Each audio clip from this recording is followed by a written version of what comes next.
Je m'appelle Antoine Charon et j'ai 30 ans. Je co-dirige une agence de design sonore dédiée à l'industrie, particulièrement à l'industrie des transports. Et on a une grosse partie aussi sur l'espace et donc la scénographie, particulièrement pour les musées. Nous sommes donc basés au Mans, à Le Mans Innovation, dans une pépinière d'entreprise. Je suis d'abord musicien et technicien orienté plutôt sur les nouvelles technologies en rapport avec la musique et le son. Et ensuite, je suis parti sur un projet lié au design d'espace, là où j'ai rencontré notamment mon associé Florestan Gutiérrez. Et ensuite, on a combiné les deux, on a beaucoup travaillé ensemble et voir comment le son pouvait interagir avec à la fois l'espace et les relations humaines.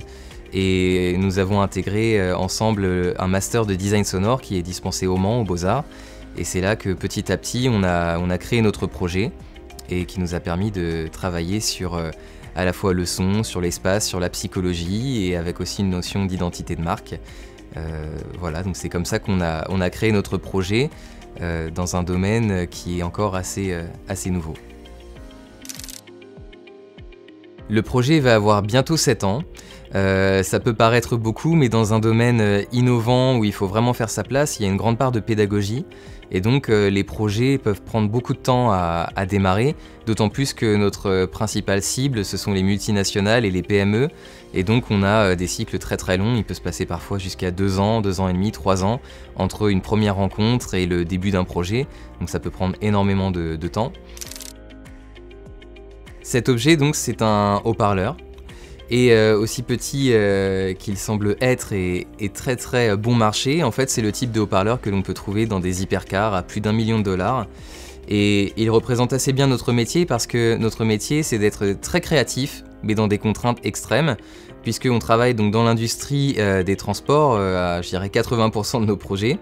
Et on se retrouve à devoir exprimer une identité de marque, à transmettre des informations dans des contextes particuliers, parfois qui peuvent être stressants pour l'utilisateur, mais malgré tout, il faut qu'on ait une esthétique particulière, très identitaire, et donc on a ce type de haut-parleurs dans lesquels on nous demande de créer des sons et un langage sonore qui soit très esthétique et donc sous-entendu très large bande avec des fréquences très graves, des fréquences très aiguës, ce qui est absolument impossible.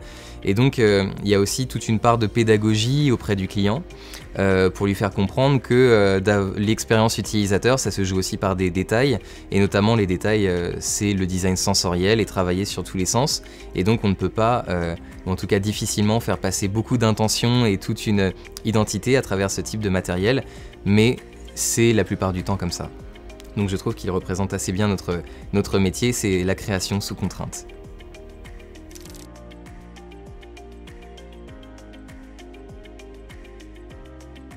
C'est une question difficile. J'ai un bac scientifique, mais j'ai été sauvé par les matières littéraires. Donc je dirais que je suis plutôt littéraire. En fait, j'ai tendance à vouloir foncer. Grâce à ma femme, notamment, je prends un peu plus le temps parce qu'elle est là pour me temporiser, mais sinon, en général, j'ai tendance à foncer. Mais par contre, quand j'ai la possibilité d'anticiper, je réfléchis beaucoup. Donc pour moi, la possibilité d'anticiper et de réfléchir n'est pas forcément très positive.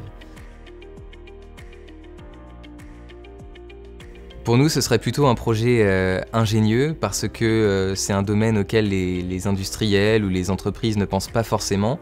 Et donc, quand on va les sensibiliser à ce domaine, elles sont toujours très surprises.